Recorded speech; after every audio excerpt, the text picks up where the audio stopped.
Welcome to the PY chemistry classes. PY chemistry classes में आपका स्वागत है। पिछले क्लास हेलो एल्केन और हेलो एडिन क्लास 12th के ऑर्गेनिक कंपाउंड में नोमेनक्लेचर पढ़ाए थे। आज हम लोग को जो सबसे इम्पोर्टेंट चीज़ पढ़ना है वो है nature of C X bond. C X bond का नेचर पढ़ना है, ठीक है। तो सी एक्स मतलब कार्बन हेलोजन बॉन्ड का जो है उसका नेचर पढ़ना है। तो हम लोग जानते हैं कि carbon is less electronegative than halogen, that is halogen is more electronegative than carbon. So it form partially positive and partially negative charge. That is, carbon shows partial positive and partial negative charge because alkyl halide and CX bond is polarized. ठीक है। तो इसमें हमने बताया कि halogen atom more electronegative होता है carbon से, और इसके कारण कार्बन हेलोजन बॉन्ड जो होता है एल्काइल हैलाइड का वो ज्यादा पोलराइज्ड होता है, ठीक है, ज्यादा पोलराइज्ड होता है। इसके कारण से कार्बन एटम्स पर पार्शियल पॉजिटिव चार्ज और हेलोजन एटम्स पर पार्शियली निगेटिव चार्ज पाया जाता है, ठीक है। तो कार्बन एटम्स पर पार्शियली पॉजिटिव चार्ज और हेलोजन एटम्स पर पार्शियली निगेटिव चार्ज पाया जाता है, जिसके कारण से ये पोलराइज्ड होता है। तो इसमें सबसे इंपॉर्टेंट ऑर्डर वाइज क्वेश्चन पूछता है। तो हम लोग जानते हैं कि पीरियोडिक टेबल में कि साइज ऑफ हेलोजन जो होता है ऊपर से नीचे यानी टॉप टू बॉटम जाने से बढ़ता है, यानी फ्लोरीन का साइज आयोडीन के साइज से बहुत छोटा होता है। तो फ्लोरीन का साइज छोटा, इसके बाद क्लोरीन उससे बड़ा, ब्रोमीन उससे भी बड़ा और आयोडीन उससे भी बड़ा। तो इससे क्वेश्चन जो अराइज करता है कि बॉन्ड लेंथ, तो बॉन्ड लेंथ डायरेक्टली प्रोपोर्शनल होता है साइज ऑफ एक्स यानी हेलोजन का।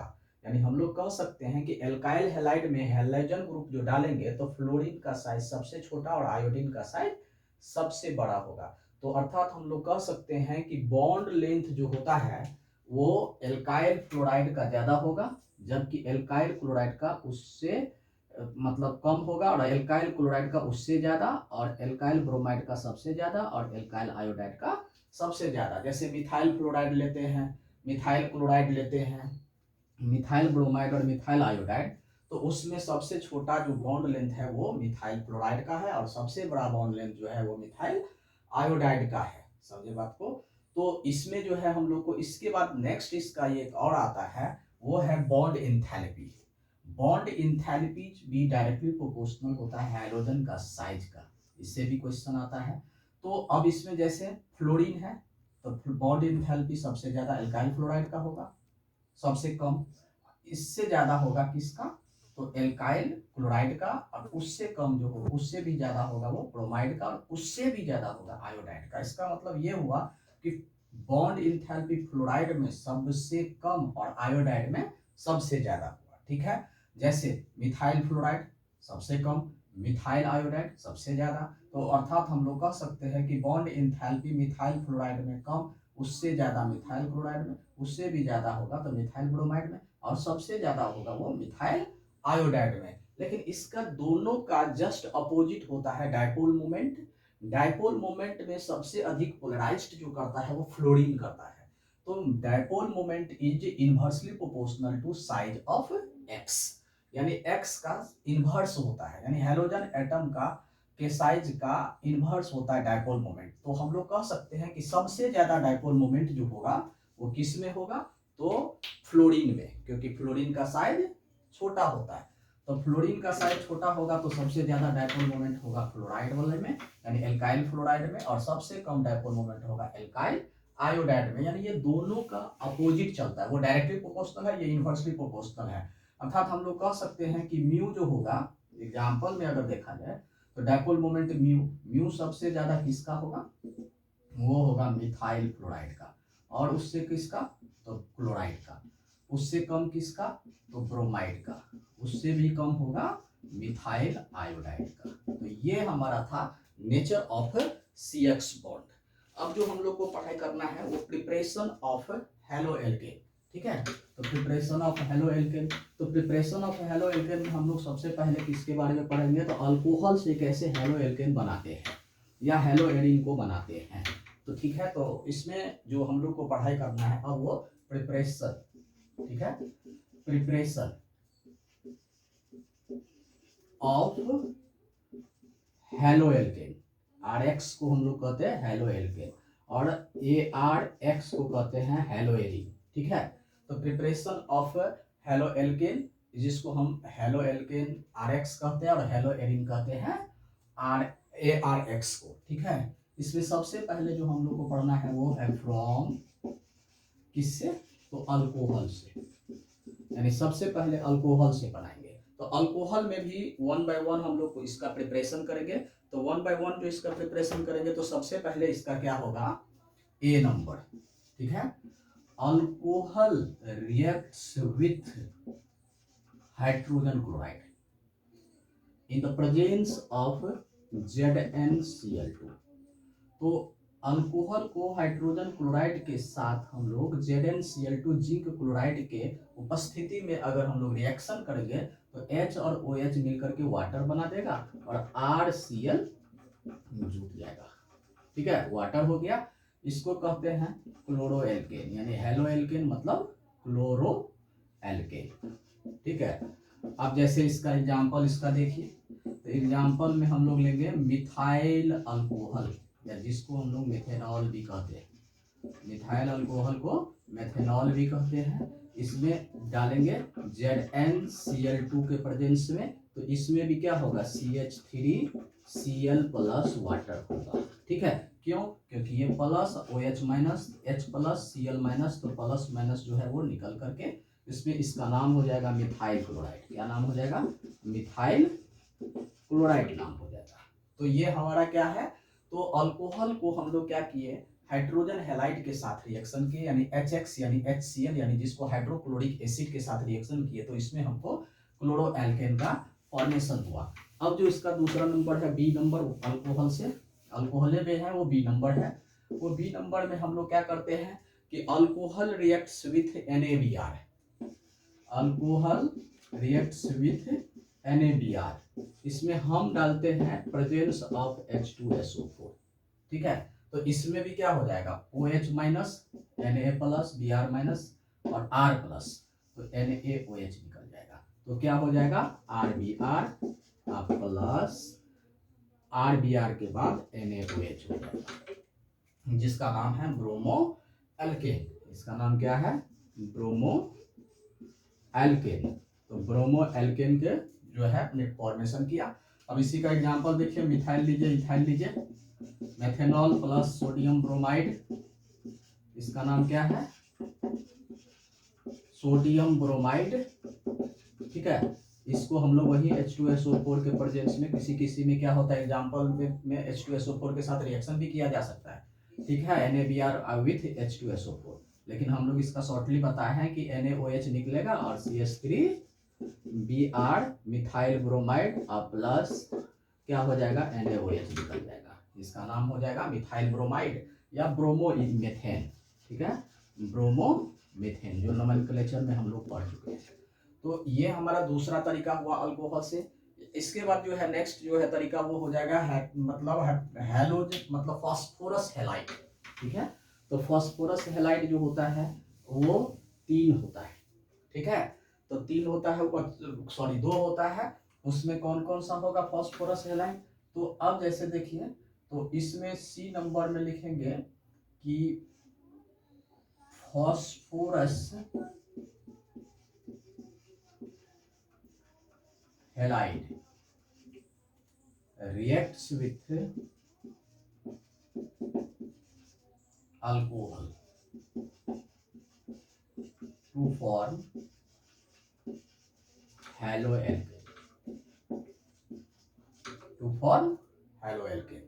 तो इसमें भी क्या होता है, तो अल्कोहल फास्फोरस हैलाइड 2 तरह का होता है, एक हो गया ROH प्लस PX3, ये अल्कोहल हो गया, ये हो गया फास्फोरस ट्राईहैलाइड, फास्फोरस ट्राईहैलाइड। और एक होता है ROH प्लस PX5, ये होता है फास्फोरस पेंटाहेलाइड। अब इस दोनों से हम लोग को क्या करना है, रिएक्शन करके दिखाना है, लेकिन दोनों का एक ही मकसद है, RX बनाना, ठीक है, हेलो एल्केन बनाना। तो RX बनाया यानी हेलो एल्केन बनाया, तो इसमें हम लोग क्या करेंगे, तो अब जैसे यहाँ देखिए PX3 है, तो हमारे पास X कितना हो गया, 3 है ना, तो यहाँ 3 लिख देंगे, समझे बात को। अब इसके बाद हम लोग R जो है वो भी 3 हो गया, तो यहाँ भी हम 3 लिख देंगे, समझे बात को। अब इसके बाद हम लोग जानते हैं कि जब R यहाँ पर 3O और 3H बच गया और वो P जो है इसमें 1 बच गया है, तो क्या होगा, H3PO3, जिसको हम लोग फास्फोरस एसिड कहते हैं, फास्फोरस एसिड बनाता है, ठीक है। यानी मेरा कहना है कि इसमें जो 3 बार X है, तो इसी तरह से इसमें 3 ROH डाले तो 3 बार RX बन गया, तो 3 H और 3 O मिल करके P के साथ H3PO3 का फॉर्मेशन कर जाता है, ठीक है। इसी तरह से जैसे इसका एग्जांपल हम लोग देखते हैं, तो इसमें फास्फोरस पेंटाहेलाइड लेते तो RX तो बनाएगा ही बनाएगा, लेकिन यहाँ फास्फोरस जो है वो में हाइड्रोजन जो है वो 5 है, तो 5 है, तो उसके लिए हम लोग क्या करते हैं, PO के साथ 3 निकाल देते हैं, और PO के साथ 3 निकल गया, तो एक H और एक X निकल जाएगा, HX निकल जाएगा, इसमें बैलेंस करने की जरूरत नहीं होगा, ठीक है। तो इससे हमारा क्या बन गया, इससे भी हमारा बन गया हेलो एल्केन, और इससे भी बन गया हमारा हेलो एल्केन, ठीक है। तो अब इसमें जैसे एग्जांपल देखते हैं इसका नेक्स्ट, तो इसका जो एग्जांपल हम लोग इसमें देखेंगे, तो वो देखिए, मान लिया जाए कि हम लोग मेथाइल क्लोराइड लिए, मिथाइल क्लोराइड मिथाइल अल्कोहल लिए, और उससे हमको मिथाइल क्लोराइड बनाना है फास्फोरस के साथ, फास्फोरस हैलाइड के साथ, तो इसमें हम PX3 के जगह पर हम लोग PCl3 डाल देते हैं, इसको कहते हैं फास्फोरस ट्राइक्लोराइड, ठीक है। तो इस पे जैसे हमने उसमें डाइटिंग में बताए थे, उसी तरह से इस पे एग्जांपल हम लोग इसका लिख लेंगे। अब वो जैसे मान लिया जाए कि पहले बन जाएगा RCl, तो RCl नहीं है, sorry, CH3Cl methyl chloride plus H3PO3, तो यहाँ पर 3 बार क्लोरीन है, तो हम लोग 3 यहाँ लिख देंगे, 3 बार अब CH3 हो गया, तो 3 यहाँ लिख देंगे, क्योंकि इससे O और H 3 निकल गया, इसका नाम क्लोरोमेथेन हो जाएगा। फिर इसी तरह से मान लिया जाए कि CH3OH यानी मिथाइल अल्कोहल फिर लिए, अब PCl5 लिए, इसको कहते हैं फास्फोरस पेंटाक्लोराइड, फास्फोरस पेंटाक्लोराइड, तो फास्फोरस पेंटाक्लोराइड में करते हैं, तो हमने अभी एग्जांपल में बताए थे दैट इज में, तो यहाँ क्या हो जाएगा, CH3Cl plus POCl3 plus HCl निकल जाएगा, जिससे मिथाइल क्लोराइड दोनों में बन गया, ठीक है। अब नेक्स्ट जो इसका मतलब हम लोग C नंबर तक इसका देखे हैं, अब D नंबर जो देखेंगे उसका है वो हम लोग लेंगे, तो वो हेलोजन के साथ, तो अल्कोहल को हेलोजन के साथ किसके प्रेजेंस में, तो रेड फास्फोरस के प्रेजेंस में रिएक्शन करेंगे, उसमें हेलोजन जो यूज करेंगे उसमें ब्रोमीन और आयोडीन का यूज कर सकते हैं, ठीक है। तो अब इसका देखिए इंपॉर्टेंट जो है, सबका एक ही मकसद है, हेलो एल्केन बनाना, ठीक है, फ्रॉम अल्कोहल से, तो अल्कोहल से सबका एक ही मकसद है, हेलो एल्केन बनाना है। तो हम लोग इसका D नंबर जो देखते हैं, तो D नंबर में क्या करेंगे, तो अल्कोहल लिए प्लस X2 लिए, किसके प्रेजेंस में, तो रेड फास्फोरस के प्रेजेंस में, तो इसमें क्या होता है, ये X में रेडिकली टूटता है, तो यहाँ क्या है कि ये HOX निकल जाएगा, जिसको हाइड्रोजन हैपोहेलाइड कहते हैं, ठीक है। तो बाकी क्या बच गया, RX प्लस HOX, इसी को हाइड्रोजन हैपोहेलाइड कहते हैं, और ये हमारा बन गया क्या, हेलो एल्केन बन गया, और HOX जिसको हाइड्रोजन हैपोहेलाइड कहते हैं वो बन गया, ठीक है। इसी तरह से इसका एग्जांपल हम लोग दिखाते हैं, जैसे मान लिया जाए CH3OH या मिथेनॉल लिए या मिथाइल अल्कोहल लिए, ठीक है, मिथेनॉल IUPAC में होता है, इसमें क्लोरीन डाल दिए, किसके प्रेजेंस में, क्लोरीन यूज नहीं होता है यहाँ, ठीक है। यहाँ पर जो X जो यूज होगा वो आयोडीन और ब्रोमीन ही यूज होता है, ठीक है, साइज बड़ा साइज वाली यूज होता है, तो हम लोग यहाँ ब्रोमीन डालते हैं, क्योंकि यहाँ पर X2 इक्वल टू, हमेशा याद रखिएगा कि यहाँ ब्रोमीन का यूज करेंगे या तो आयोडीन का यूज करेंगे, ठीक है। तो इसमें ब्रोमीन डाल दिए, किसके प्रेजेंस में, तो रेड फास्फोरस के प्रेजेंस में। तो इसमें क्या हो जाएगा, CH3Br और बाकी HOBr निकल जाएगा, ठीक है। इसी तरह से आयोडीन डाल देंगे, यानी मान लिया जाए C2H5 इथेनॉल हो गया, और इसमें हम लोग आयोडीन डाल दिए, किसके प्रेजेंस में, रेड फास्फोरस के प्रेजेंस में। तो इसमें से भी एक आई निकल जाएगा, तो C2H5I प्लस HOI निकलेगा, जिसका नाम है इथाइल आयोडाइड, इथाइल आयोडाइड या आयोडो एथेन, ठीक है, आयोडो एथेन। तो ये हमारा जो है डी नंबर था अल्कोहल से बनाने का तरीका, जिसे हम हेलो एल्केन और हेलो एरिन बनाते हैं। अब जो हम इसमें बताएंगे वो है थायोनाइल हैलाइड से, ठीक है। तो थायोनाइल हैलाइड जो होता है उससे हम लोग हेलो एल्केन और हेलो एरिन के बेसिस में, खास करके हेलो एल्केन को प्रिपरेशन करते हैं। तो अब अल्कोहल में जो है वो ई नंबर जो इसका हम लोग अपने तरीका से यूज करेंगे। तो alcohol reacts with thionyl halide, very very important है, इसका नाम है थायोनाइल हैलाइड। तो थायोनाइल हैलाइड लेंगे, तो इसमें क्या होता है कि हमारा एक ही मकसद है RX बनाना, तो RX बन गया, और इसके अंदर का H और एक X निकल जाएगा, तो बचा क्या, SO और ये O बच गया, ठीक है। तो सल्फर डाइऑक्साइड बन जाएगा, ठीक है। तो इससे हेलो एल्केन बन गया। अब जैसे मान लिया जाए कि C2H5OH यानी इथाइल अल्कोहल लिए, और इसमें SOCl2, इसका नाम है थायोनाइल क्लोराइड, इसके साथ रिएक्शन किए तो यहाँ पर क्या हो जाएगा, C2H5, यहाँ Cl प्लस क्या निकल जाएगा, HCl, और उसके साथ साथ सल्फर डाइऑक्साइड निकलेगा। तो ये हमारा क्या था, अल्कोहल से प्रिपरेशन करना, ठीक है। अल्कोहल से हम लोग किस तरह से प्रिपेयर किए, हम लोग इससे 5 तरीके से प्रिपेयर किए, जिससे हमको हेलो एल्केन का फॉर्मेशन हुआ। अगले क्लास हम लोग हाइड्रोकार्बन से बनाएंगे हेलो एल्केन, ठीक है। ओके।